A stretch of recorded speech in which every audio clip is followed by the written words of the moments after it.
Baik, terima kasih. Shalom semuanya. Selamat siang. Siang, Romo. Terima kasih bahwa saya boleh hadir di gereja umat Allah Cideng. Walaupun sekarang sedang berada di kantor. Kan Allah baru ada di gereja hari Minggu. Hari Senin sampai Sabtu ngantor. Dan Anda datang ke kantornya Tuhan. Jadi kita akan berbicara tentang apa? Tentang Ekaristi, sumber inspirasi dan kekuatan hidup berkeluarga. Hidup keluargaku. Jadi kita harus sadar bahwa tidak ada seseorang yang lahir di dunia tanpa punya keluarga. Bahkan Yesus pun lahir punya keluarga. Bertumbuh besar semakin berhikmat dan cintai oleh Tuhan karena ada keluarga. Kita pun sama. Hanya seringnya adalah bahwa di tengah keluarga menjadi tempat yang bukannya aman dan nyaman, malah sebaliknya. Di dalam keluarga tempatnya orang terluka, disakiti, dan saling menyakiti. Sehingga tidak aneh kalau bapak-bapak pulang dari kantor, apakah ingin cepat-cepat pulang? Enggak banget. Dan ibu pun apakah mengharapkan suaminya cepat pulang? Ya. Lihat, ianya tuh beda. Pulang juga gitu ya. Si barongsai ini gitu. Barongsai.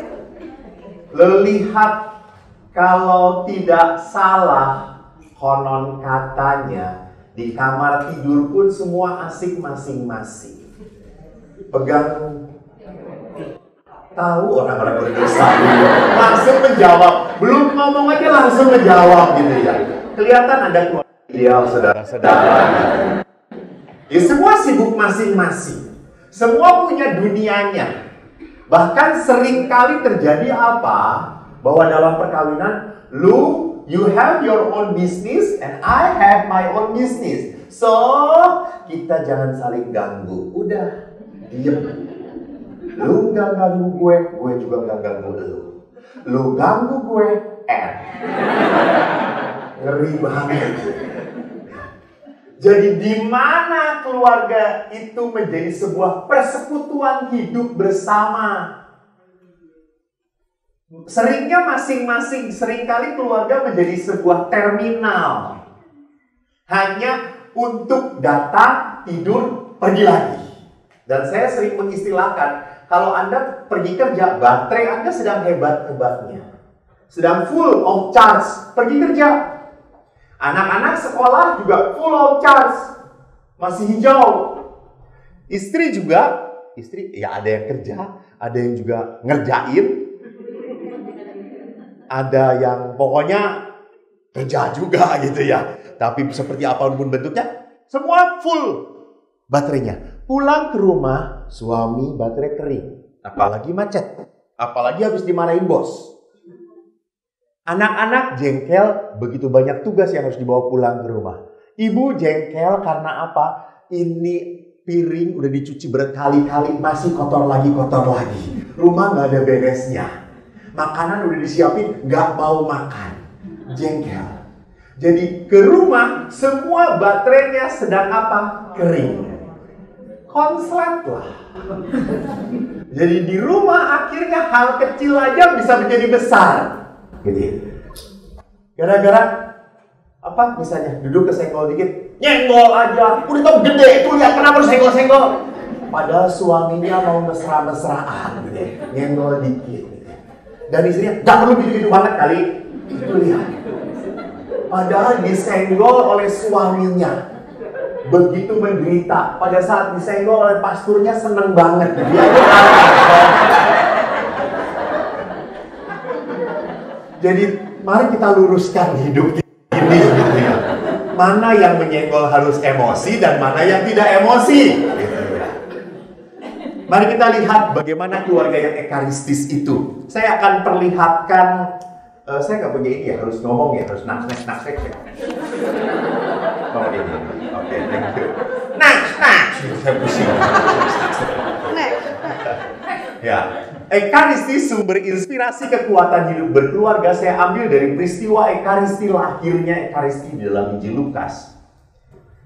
Ingat kita merayakan hari lahirnya Ekaristi pada saat Jumat Kamis Putih, betul.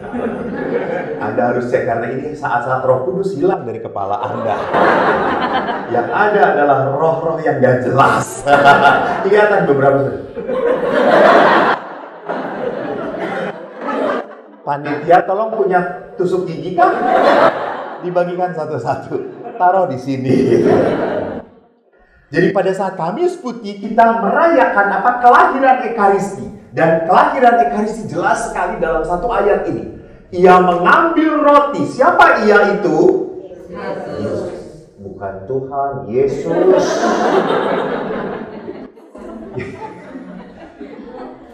Sama-sama Tuhan. Iya, tapi Yesus di situ. Mengambil roti, mengucap syukur, memecah-mecahkan, memberikan kepada mereka. Jadi lihat tahap-tahapannya. Dia mengambil roti, dia mengucap syukur, dia memecah-mecah, dia memberikan. Ekaristi itu dari dua kata eukaristeo. Eu itu baik, karisteo itu mengucap. Jadi eukaristeo itu artinya bersyukur. Saya ulangi.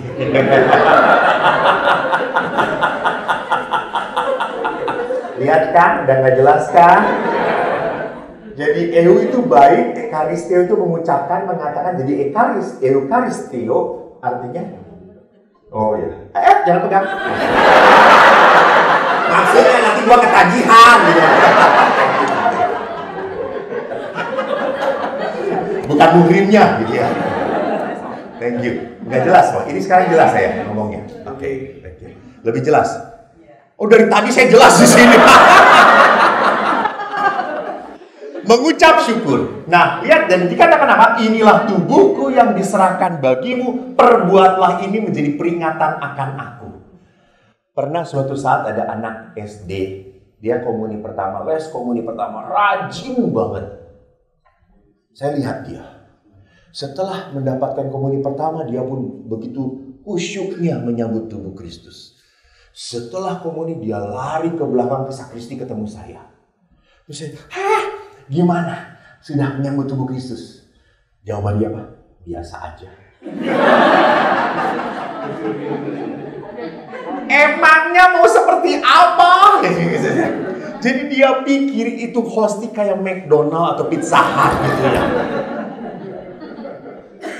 Jadi setelah dia persiapan sekian lama di kursus, biasa aja. Maka lihat hati-hati, Ekaristi bisa menjadi sebuah perjumpaan yang biasa saja atau bisa juga menjadi perjumpaan yang luar biasa. Tergantung siapa. Bukan kita, gue kali. Yang nggak perlu sama dong. Terserah Anda masing-masing. Maka ada orang yang setelah perayaan Ekaristi sukacita, damai, penuh dengan curahan rahmat kasih Tuhan. Ada juga yang pulang Ekaristi, ayo cepet-cepet, yamcak buru habis, cepat. Gitu ya.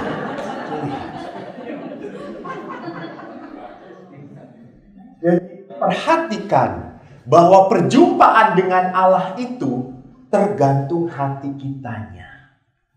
Ingat dulu waktu ada Ekaristi misa penyembuhan. Anda masih tahu ada misa penyembuhan? Sekarang sudah jarang terjadi. Kenapa? Apakah semua umatnya sudah pada sembuh? Malah kacau balau yang ada gitu ya. Karena setiap Ekaristi itu penyembuhan. Bukan hanya misa penyembuhan doang yang terjadi penyembuhan. Lalu kalau Anda tanya, kenapa kok di misa penyembuhan ada penyembuhan, tapi di misa biasa tidak ada penyembuhan? Yang ada adalah penderitaan. Apalagi kan kalau udah lihat tank, ya yang ini pasturnya. Pasti lama. Khotbahnya nggak jelas.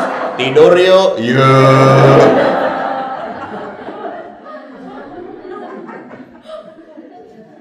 diingat kenapa dalam misa penyembuhan terjadi penyembuhan, bukan misanya beda. Karena orang datang dengan niat yang sungguh-sungguh ingin disembuhkan. Dan terjadilah. Maka Yesus untuk membuat sebuah mujizat selalu mengatakan apa? Menyembuhkan engkau. Imanmu menyembuhkan engkau. Iman. Apa itu iman? Percaya. Jadi kalau saya percaya bahwa Ekaristi itu sebuah kewajiban, ya sudah, itu yang terjadi. Kalau Ekaristi itu adalah sebuah hal yang diajarkan oleh gereja, sungguh harus kita lakukan, ya terjadi.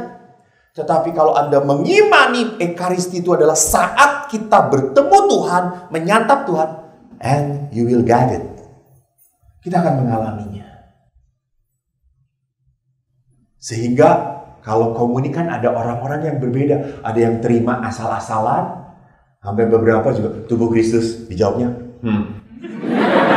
apaan sih lagi? Kenapa nggak sekalian tubuh Kristus? Cayo. Mari kita satu persatu kita coba untuk pahami. Sebagai apa? Sebagai saat kita untuk merenungkan hidup berkeluarga. Tadi kan saya mengatakan, mari kita lihat tahapannya. Yesus mengambil roti. Mengambil adalah tindakan aktif, memegang, merasakan, menyentuh, menghayati dalam genggaman. Dan kalau orang mengambil itu berarti kesadaran ya. Bukan, pasti dia sadar. Kalau mau mengambil, gue butuh nih. Saya yang sadar. Saya tahu. Saya memegang, saya mengambil. Bukan tersentuh, bukan. Sudah ada niatan. Berarti apa? Saya mengambil itu berarti tindakan yang penuh ketaatan dan kepercayaan. Sama di dalam perayaan, di dalam perkawinan pun, bahwa Anda itu mengambil pasangan Anda sebagai istri Anda. Betul atau tidak? Walaupun di dalam perjanjian lama, Tuhan yang menyerahkan anugerah. Tetapi saya yang memilih dia. Saya yang memilih dia. Maka di dalam perkawinan gereja Katolik tidak pernah boleh perkawinan itu terpaksa. Tidak. Harus bebas. Walaupun sudah 10 tahun, 15 tahun ya terpaksa. Itu gak apa-apa. Ya kalau tidak dipaksain juga gak bisa apa-apa lagi deh. Oh sudah ini yang terjadi gitu ya Tuhan. Mau diapain lagi gitu. Mau ditukar tambah, nggak bisa. Mau dibalikin ke orang tuanya, udah pada mati. Ya udah terima aja gitu. Jadi kita harus sadar bahwa perkawinan itu adalah anugerah. Dan saya harus percaya dan taat. Maka begitu menyedihkan bahwa banyak sekali pasangan-pasangan muda itu yang mudah rapuh. Sedikit-sedikit langsung ngomong udah gak cocok lagi kita. Saya selalu ngomong, emangnya lu pernah cocok? Gak pernah coy. Waktu pacaran itu dicocok-cocokin. Namanya juga cinta buta, cinta monyet. Jadi kalau monyet yang jatuh cinta, Anda ya yang punya cinta monyet, gue kagak ada. Jadi kalau kita lihat bahwa itu indahnya Tuhan. Memang Tuhan tidak menyatukan yang cocok. Tidak. Justru kalau kita sama, kita tidak membutuhkan pasangan kita. Iya kan? Kita bisa melakukan sendiri kok. Justru karena kita berbeda, Tuhan menyatukan. Untuk apa? Pinter sekali semuanya. Udah selesai aja seminarnya coy. Benar. Melengkapi. Jadi memang suami istri itu harusnya hidupnya makin apa? Mudah, gampang, bahagia. Kalau jadinya berat, Yang salah siapa? Yang salah siapa? Saya itu menikahkan orang sering sekali. Sebelum pernikahan kanonik, resek ngenikahin orang itu. Mendingan ayam. Ayam tuh gak ribut, gak konsultasi, kawin gitu. Gak cocok, kawin lagi gitu. Nyebelin, bunuh gitu. Selesai toh.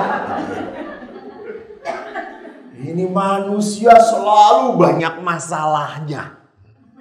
Hanya lihat di sini bahwa bagaimanapun Anda merasa cocok atau tidak cocok, saya harus taat kepada apa yang dikatakan oleh Yesus. Apa yang dipersatukan Allah tidak boleh diceraikan manusia.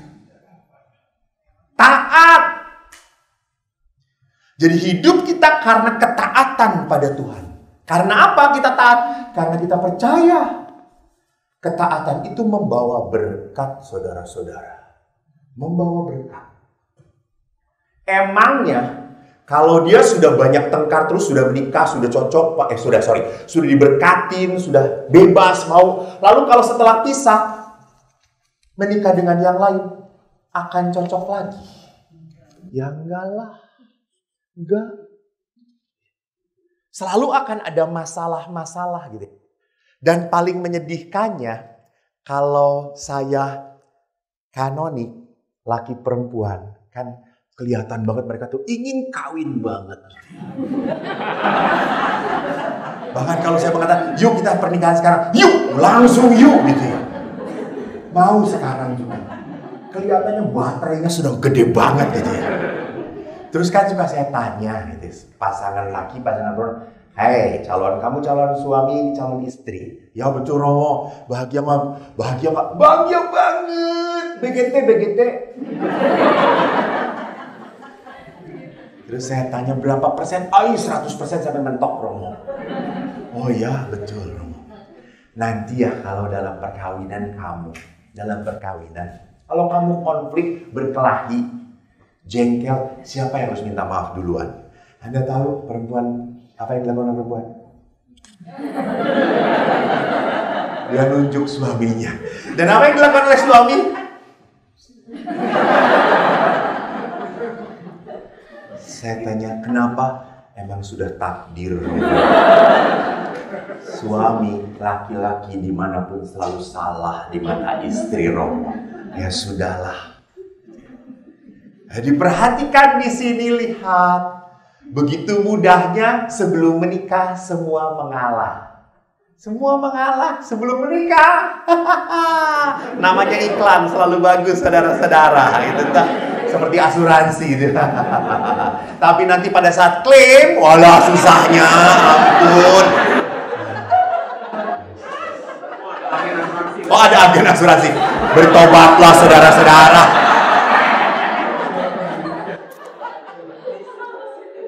Jadi perkawinan harus dibangun di dalam apa? Ketaatan dan percaya. Percaya. Barang siapa bertahan, dia akan menjadi pemenang. Ini. Jadi kita itu dipanggil untuk apa? Taat kepada Tuhan. Bukan berdasarkan bahwa saya suka, bahwa saya senang, bahwa saya merasa dibahagiakan dalam perkawinan. No. Sehingga lihat di sini, di dalam kanon, dikatakan perkawinan pria wanita membentuk kebersamaan seluruh hidup. Jadi tidak ada tuh sudah nikah LDR. Pacaran LDR oke. Long distance relationship pacaran oke. Tapi pernikahan LDR kagak ada. Harus ada kebersamaan. Bersama-sama. Jadi bagaimana mungkin kebersamaan itu terjadi kalau secara fisik aja berpisah. Suaminya di Surabaya, istrinya di Jakarta, anak-anak di Bandung. Kawinnya di mana kata saya itu? Masa lewat WhatsApp bisa melahirkan seorang anak gitu ya? Jadi kebersamaan itu dibutuhkan. Walaupun seringkali saya pernah seminar, ada opa oma sudah tua 80 lebih, suami istri ikutan seminar. Lalu saya tanya, ikutan suami seminar keluarga yang diberkati. Lalu saya tanya, opa, oma masih tidur bareng nggak? Masih, Romo. Lalu saya tanya, apa yang dilakukan pada saat tidur? Lalu suami, ya merem, kata dia itu. Oh iya benar, meremnya.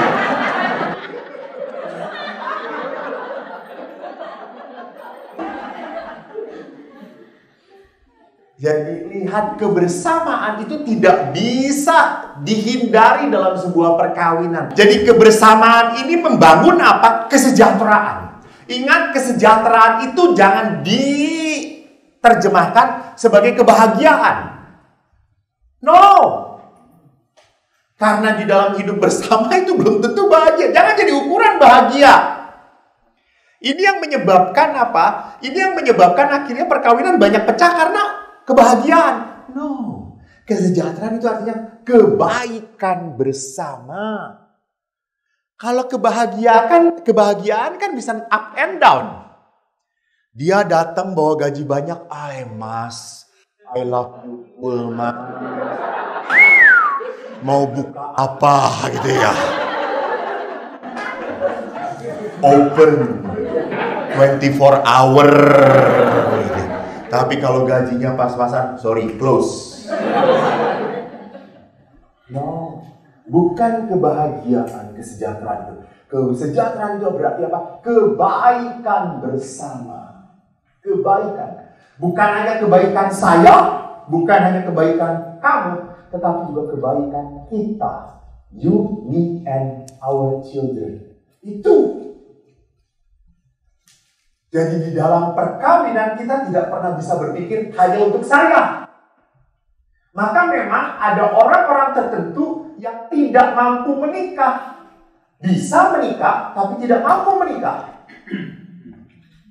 Saya ketemu dengan beberapa perempuan yang begitu memimpikan apa? Hidupnya adalah apa? Prestasi dan karir nomor 1. Orang seperti ini tidak mampu menikah. Karena karir bagi dia nomor 1 yang dikejar. Maka perkawinan itu bisa menjadi sebuah apa? Halangan bagi dia untuk mencapai karir. Ya sudah, jangan nikah. Tidak diharuskan kok. Yang susahnya, yang kepohnya ibu-ibunya. Apalagi kalau ibu-ibu kumpul. Kamu punya anak belum kawin? Laku ya. Dapat kutukan apa dari Tuhan? Udah dari perpanjang deh ceritanya. Lalu setiap anak datang langsung, Mama ditanya terus. Sama tante, kok anak mama gak kawin-kawin? Langsung itu perempuan tuh emosi tingkat tinggi. Karena setiap ketemu langsung ditanya kapan kawin, kapan kawin, kapan kawin. Tidak setiap orang dipanggil punya hasrat untuk hidup bersama. Ada orang-orang tertentu yang tidak mampu. Tidak mampu. Dia mampu, tapi tidak mau. Saya pun sama. Loh iya toh, apa? Itu ketawa. Emangnya saya nggak mampu? Saya cuma nggak diberi kesempatan. Udah jangan dibahas Ibu. Yang kedua apa? Mengucap syukur. Jadi di dalam perkawinan tadi kita harus sadar bahwa pasangan itu anugerah Tuhan. Jadi kalau kita tidak pernah menyadari pasangan itu anugerah Tuhan, dia pemberian Allah, dia berharga bagi saya, maka sampai kapanpun saya hanya melihat perkawinan sebagai sebuah penderitaan. Perkawinan selama-lamanya akan dilihat sebagai musibah, bukan berkat. Dan ingat, kalau Anda melihat perkawinan disebut sebagai musibah, Anda akan alami sampai mati. Betul atau tidak? Dan orang seperti ini akan mengalami surga? Ya enggak lah. Di dunia you taste the hell and you will taste the other hell. Bagaimana kau tidak bisa menikmati berkat Tuhan di dunia aja?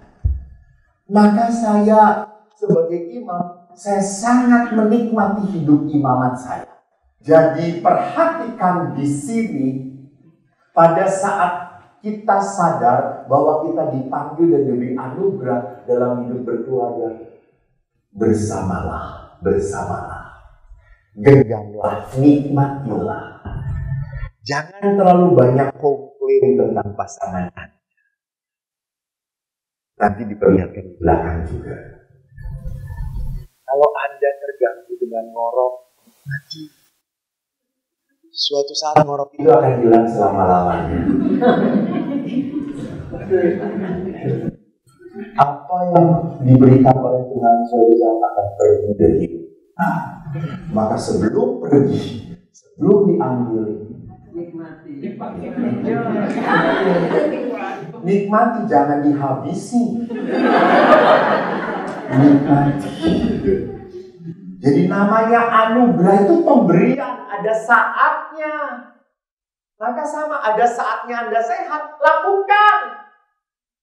Jangan berpikir, nanti ya, kalau sudah punya uang jalan-jalan. Alah, dua-duanya fiansui, jalan-jalan kemana? Yang satu ngacai lah, gitu ya. Jangan pernah berpikir bahwa kita harus punya banyak dulu. No. Bukan masalahnya itu. Masalahnya adalah apa? Kita harus mampu mensyukuri dulu. Bahwa ini saatnya. Saatnya itu kapan? Ya sekarang. Tuhan itu mau memberkati, bukan besok. No. Hari ini saatnya. Jangan ditunda-tunda untuk sebuah kebahagiaan dan kebaikan. Karena kalau ditunda, Anda akan menyesal selama. Sekali lagi, untuk sebuah kebahagiaan dan kebaikan. Kedua, setelah mengambil roti, mengucap syukur. Ini tadi yang saya katakan. Jadi mengucap syukur itu sama dengan bene dicere. Dicere itu mengatakan bene itu baik. Jadi mengucap syukur itu mengatakan hal yang baik. Jadi di dalam perkawinan, saya harus bisa bersyukur, bukan karena keluarga berjalan seperti yang saya kehendaki. Bukan. Bukan karena suami itu, wah, seperti yang saya impikan. Coba saya akan berikan hadiah. Siapa yang pasangannya setelah sekian tahun hidup bersama persis seperti yang Anda impikan? Silahkan angkat tangan. Ya, kagak ada saudara-saudara. Kagak ada. Semua miss. Miss love gitu ya. Ada. Saya dulu memikirkan kayak gitu, kayak gini, ya ampun, sekarang tidak. Tidak. Tapi apa yang saya mau katakan, apakah Allah tidak memberkati saya? Apakah apakah berkat itu hilang dari hidup keluarga saya? Tidak. Karena bersyukur itu bukan berarti semuanya terjadi seperti yang saya mau. Bukan. Bersyukur itu hanya bisa dilakukan oleh orang-orang yang punya God's perspective. Kacamata Tuhan. Bukan man's perspective. Bukan kacamata manusia. Kalau kacamata manusia, itu kan sangat subjektif.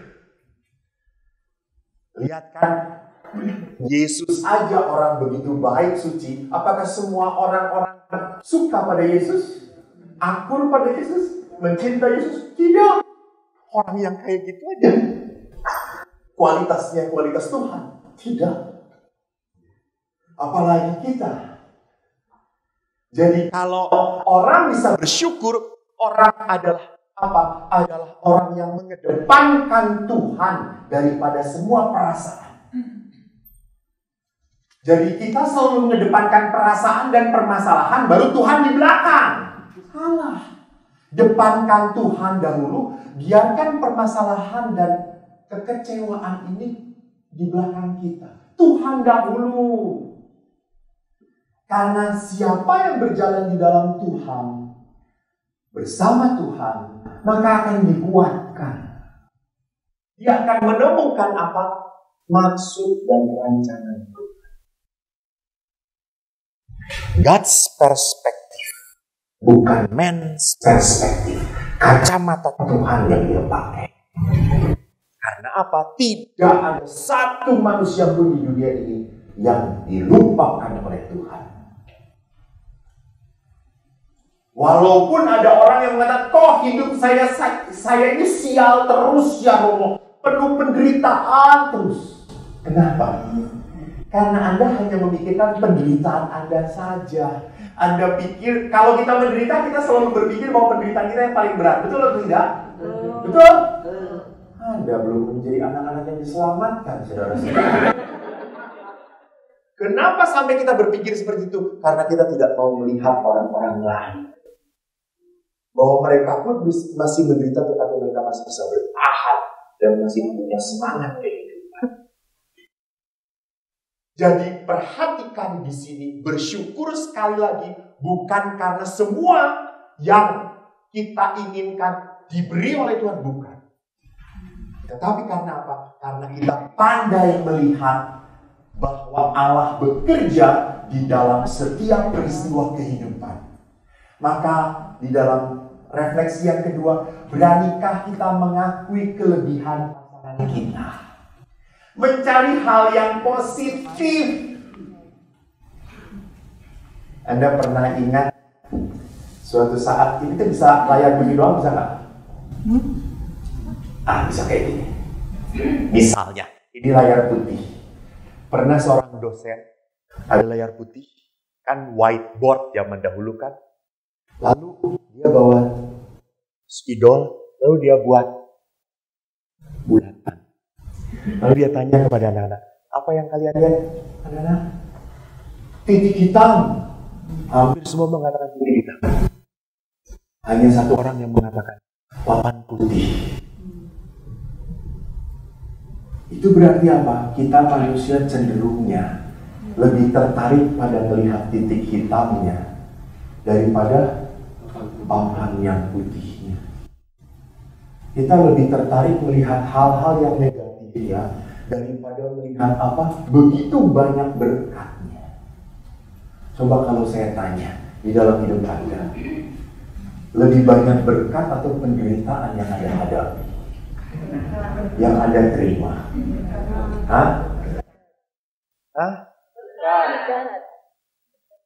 Jawabnya, jangan dengan penuh emosi. Dengan penuh syukur, berkat. Ya Allah, udah dikasih aja sombongnya. Tuhan, ampuni anakmu ini Tuhan.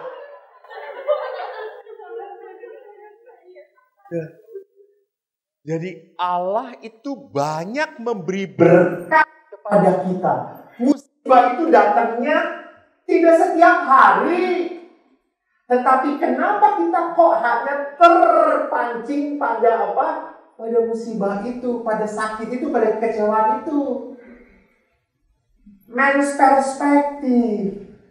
Itu perspektif manusia, cara pandang manusia. Kita harus belajar menjadi apa?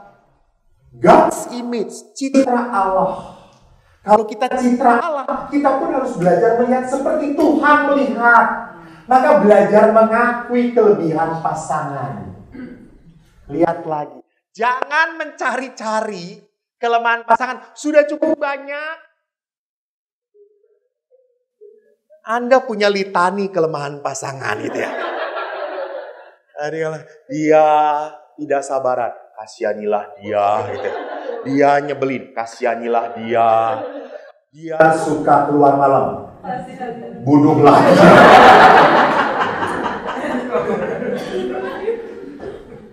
Jadi kita sudah punya list kelemahan. Pertanyaannya, apakah kita punya list kelemahan pasangan atau tidak? Kita harus belajar. Itu yang membedakan kita menjadi anak-anak Tuhan. Belajar melihat hal yang baik. Dan itu tidak mudah. Sekali lagi, untuk sebuah kebaikan selalu tidak mudah. Selalu saja untuk sebuah kebaikan pasti ada halangan dan tantangan. Di sini lihat, mengucap syukur itu berarti apa? Mau mencari hal-hal yang baik dalam diri pasangan. Yesus pun setelah mengambil roti, dia mengucap syukur. Dia mengucap syukur. Dan ini adalah tindakan yang penting dalam hidup manusia. Bisa apa? Mengucap syukur. Karena sekali lagi dalam kehidupan kita harus sadar, Allah itu adalah Allah yang tidak suka menyenangkan kita. Allah itu suka membentuk kita. Anda tahu kalau membentuk itu artinya apa? Kalau ada pohon mau dijadikan sebuah patung, pasti pohon itu perlu bergergaji, perlu dipahat, dan digergaji, dipahat itu menyakitkan. Sama. Kalau Allah membentuk kita itu memang menyakitkan. Maka bersyukurlah kalau Anda berpasangan dengan orang yang tidak cocok. Allah semakin membentuk Anda. Jadi kuat-kuatan saja.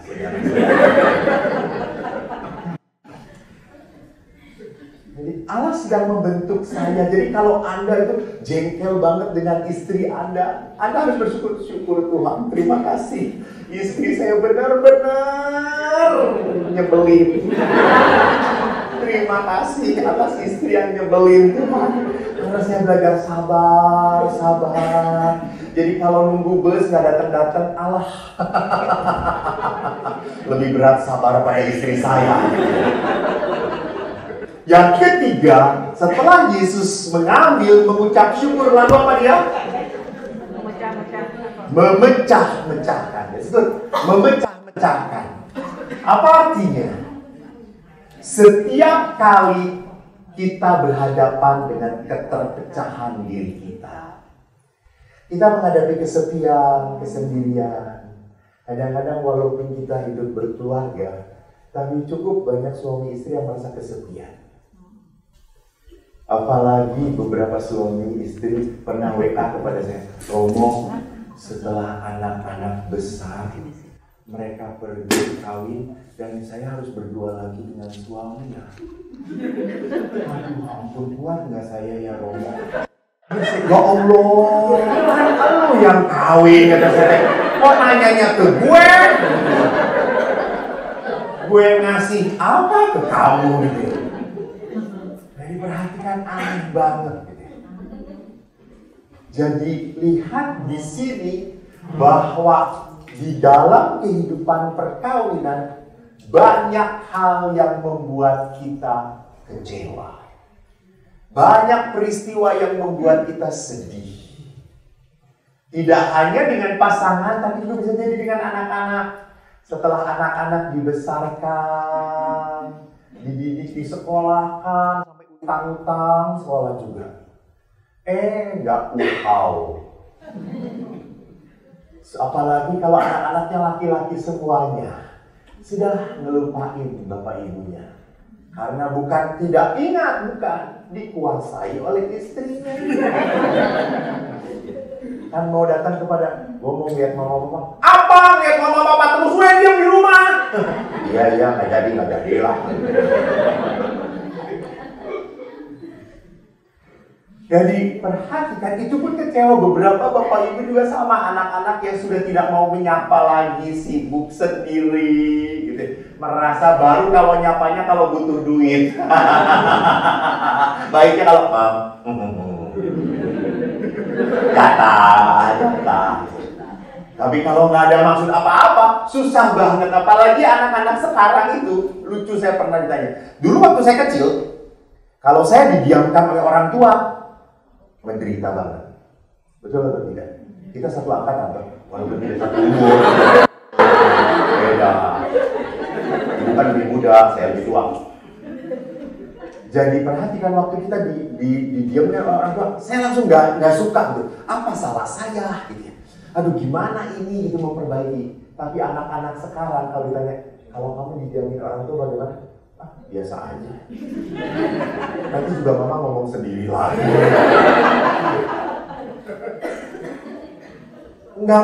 Nggak mempan dengan anak-anak sekarang. Dulu ayah saya melotot, langsung semuanya diam. Sekarang anak-anak dipelototin, mereka malah ngomong, aku bisa lebih besar.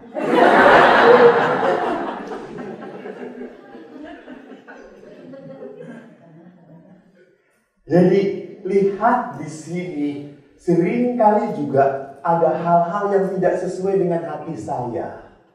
Seorang ibu ingin banget, nggak salah sih, anak sudah dididik secara Katolik, inginnya pacaran dengan yang Katolik, beda iman, beda gereja. Tuhan, tolong tobatkan dia, gitu. Si ibu itu selalu berdoa, tobatkan dia. Kadang tolong ya pastor, yang tobatkan anak saya. Kenapa? Dia pacaran dengan beda agama.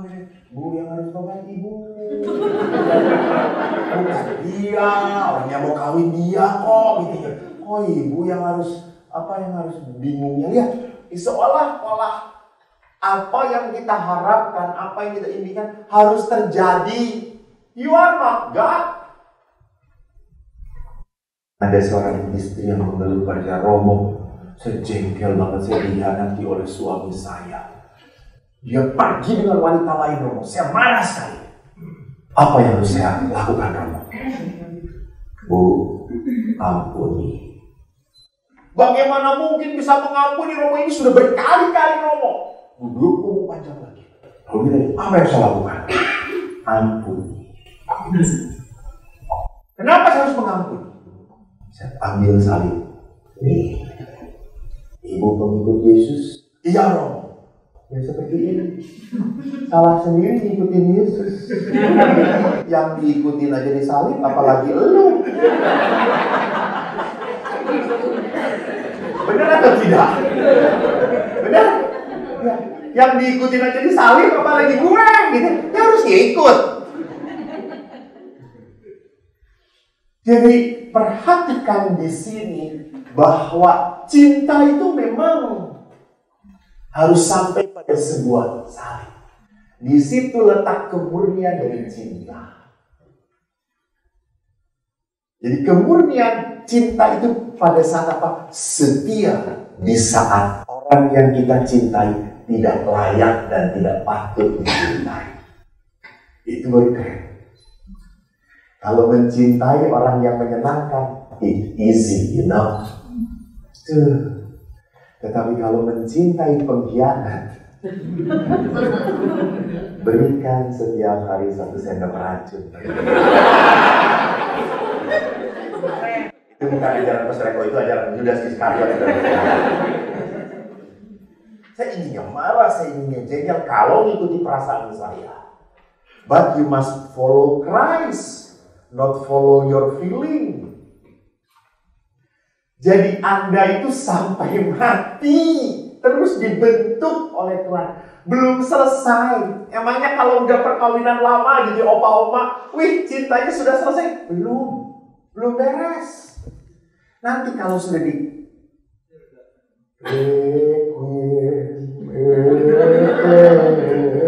kubur pojok, selesai tugasnya. Karena di dalam sebuah kehidupan kita selalu harus belajar. Belum selesai tugas kita. Maka kita dibentuk oleh Allah. Nah, apa yang membuat perkawinan itu terpecah? Perkawinan itu menjadi berat. Ingat pertanyaan orang Farisi kepada Yesus, bolehkah orang menceraikan istrinya? Musa memberi izin untuk menceraikan dengan membuat surat cerai. Kata Yesus apa? Justru karena ketegaran hatimu, Musa menuliskan perintah untuk kamu. Jadi karena ketegaran hati, maka boleh ada surat cerai. Tapi pada awal mulanya tidak pernah boleh.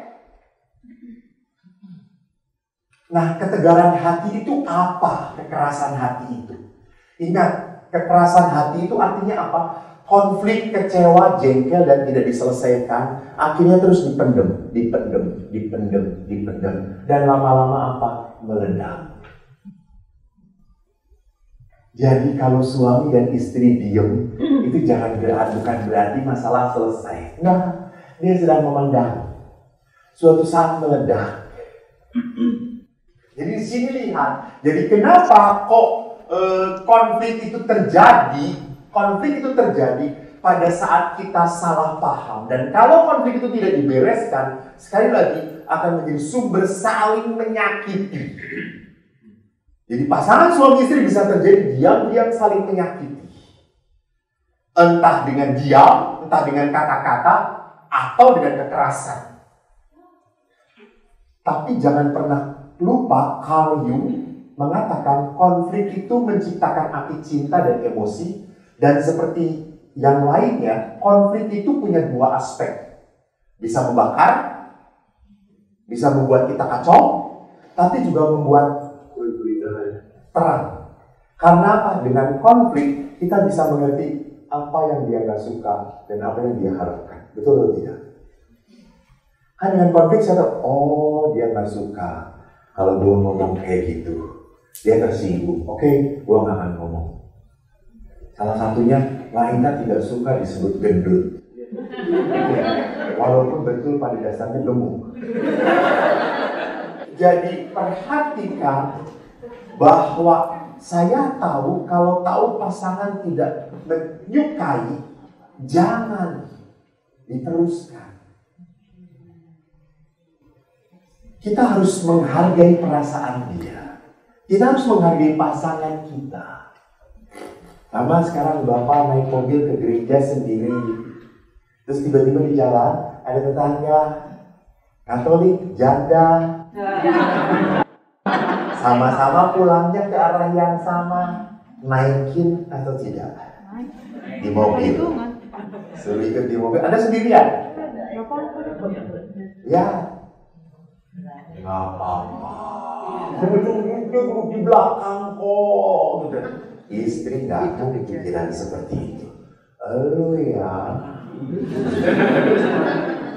Memang lu keturunan kucing garong. Kalau ada istri diam-diam langsung cuma naikin ke situ dan nggak pegang apa-apa, saya pegang. Iya, itu baru sekali, nggak ketahuan. Lihat semua merembet, saudara-saudara. Di situ pentingnya apa? Kita harus tahu diri.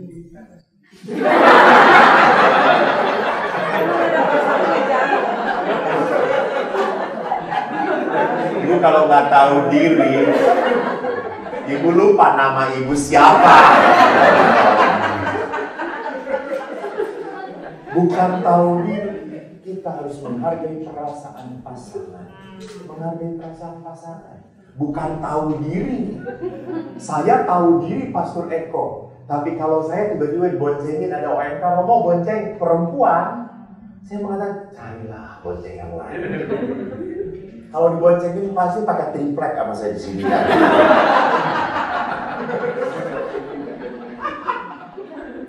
Jadi lihat di sini, bagi saya mungkin tidak masalah, tapi bagi orang lain, nah itu. Jadi menghargai perasaan orang lain.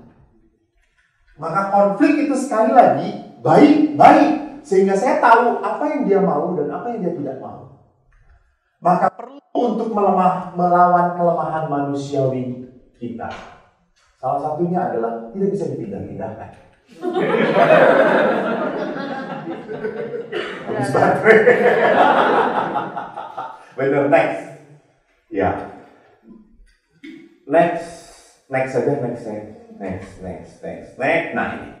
Jadi bagaimana supaya kita bisa mengerti pasangan? Saya harus keluar dari diri saya.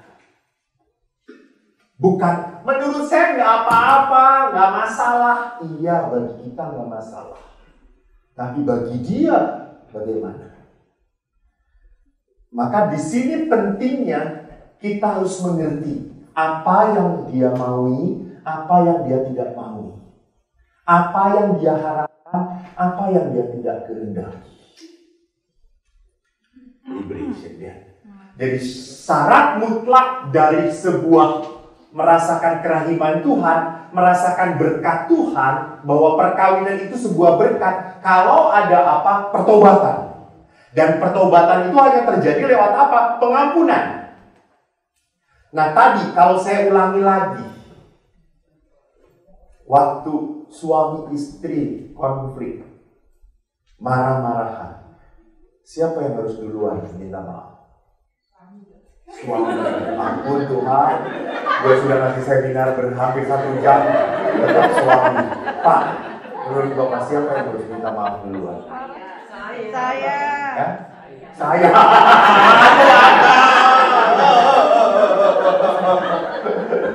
Rupanya saudara para bapak-bapak, saya ikut berduka cita dengan bapak-bapak. Bapak Ibu, saya mau mengatakan kedua-duanya. Sekarang mulai lulu kedua-duanya. Sekarang pertanyaan siapa yang duluan, masa kedua-duanya.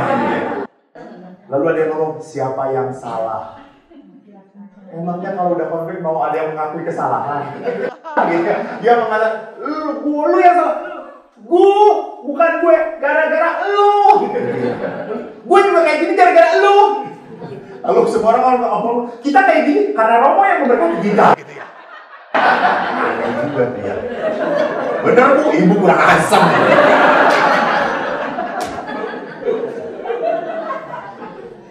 Pak, Bu, ingat, siapa yang duluan minta maaf adalah dia yang punya Yesus dalam dirinya.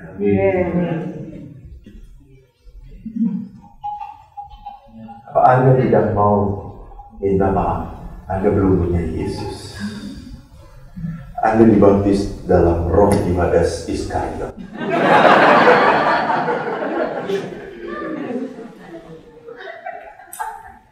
Orang yang mau rendah hati minta maaf adalah orang yang punya Yesus dalam hatinya. Maka apa yang terjadi? Lihat, orang itu mengalami keselamatan karena apa? Dia mau membebaskan. Dia mau membebaskan. Maka Ibu Teresa bagus banget ngomongnya. Oh sorry, sebelum terakhir. Ke belakang. Ke belakang. Belakang lagi. Ya. Forgive others not because they deserve forgiveness, but because you deserve peace. Jadi saya memaafkan bukan karena dia layak diampuni. Saya memaafkan karena saya ingin bahagia.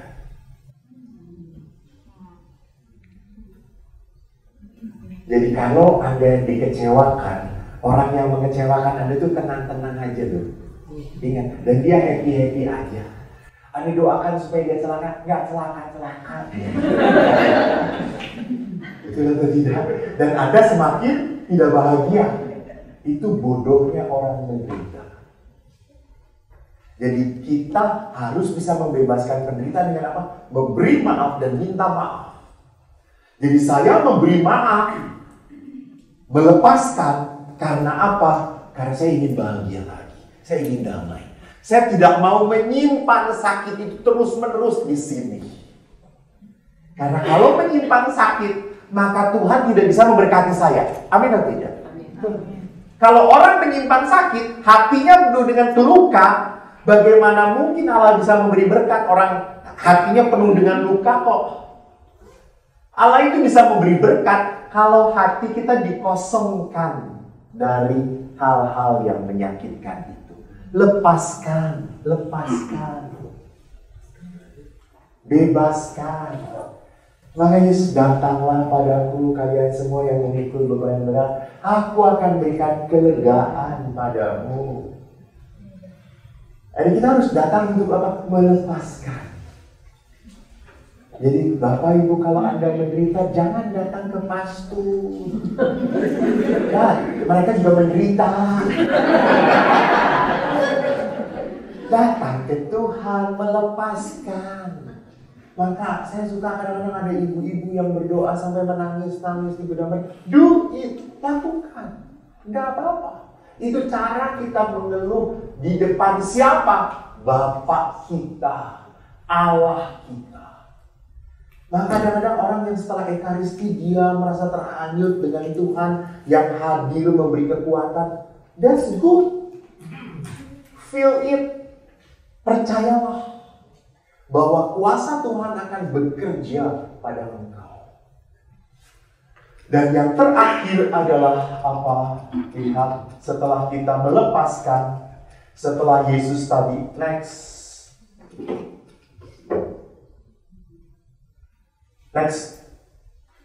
Setelah roti itu dipecahkan, diberikannya kepada mereka. Next.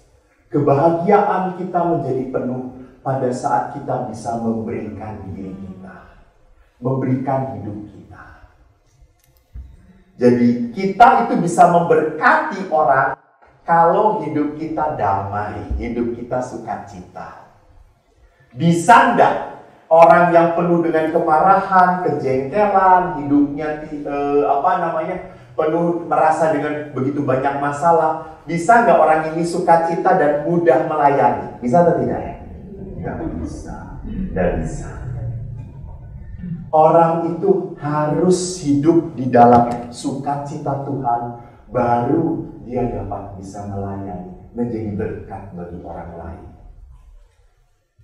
Bapak Ibu, saya itu bahagianya lahir dari sebuah keluarga, ayah ibu yang amat sangat mencintai.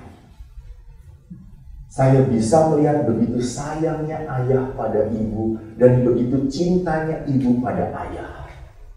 Ibu saya bekerja sebagai seorang bidan, ayah saya tentara.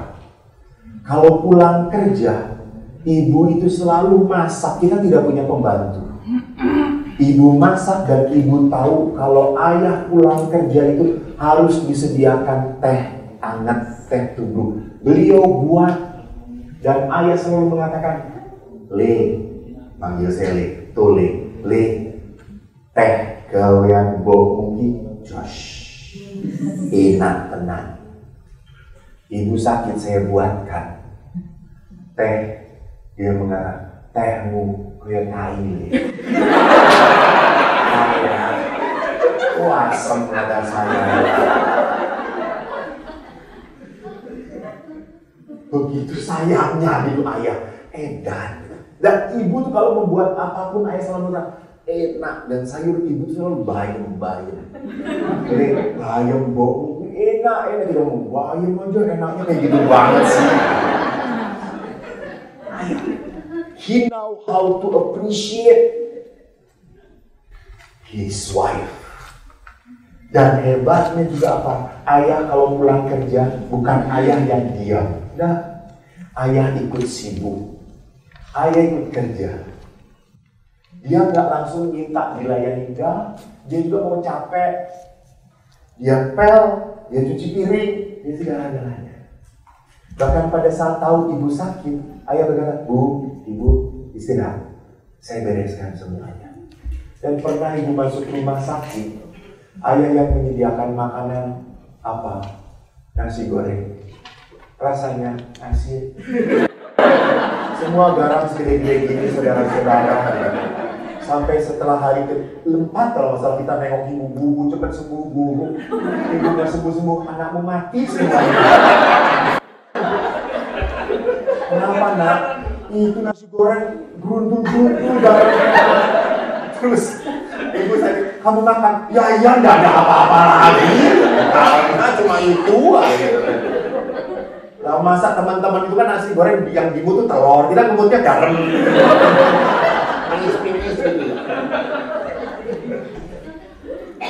Dan ibu selalu mendahulukan ayah. Dan ayah pun demikian. Itu indah. Sehingga pada saat ibu sakit, apa yang terjadi? Ayah melayani ibu full. Sampai kita ngomong, "Pak, kita cari perawat ya." "Enggak, ibumu aku yang merawat. Dulu ibumu merawat aku. Sekarang kalau ibumu sakit, aku yang merawat dia." Jadi lihat, penderitaan ibu adalah tempat bagi Bapak untuk menunjukkan cintanya dia. Jadi saya mengatakan, hebat sekali gitu ya. Maka pada suatu saat, di saat ibu meninggal, dan ibu sakit waktu meninggal, ibu stroke, ibu terbaring saja, sudah cukup lama sakitnya. Dan pada saat meninggal, ayah berkata, "Saya ya, ibumu tidak sakit lagi. Sekarang saya sedih. Aku tidak bisa melihat ibumu lagi. Saya yang menderita."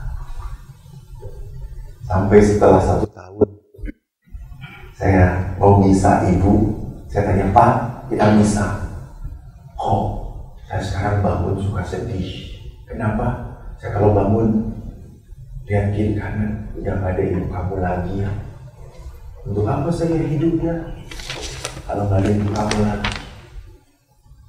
You see how powerful love is. Sekali lagi, kenapa orang bilang seperti itu mencintai? Karena tinggal di dalam Tuhan. Dan bagaimana kita bisa tinggal di dalam Tuhan? Masuklah dalam franchise. Di situ tempatnya manusia tinggal dan dikuatkan oleh Allah. Haleluya. Amin.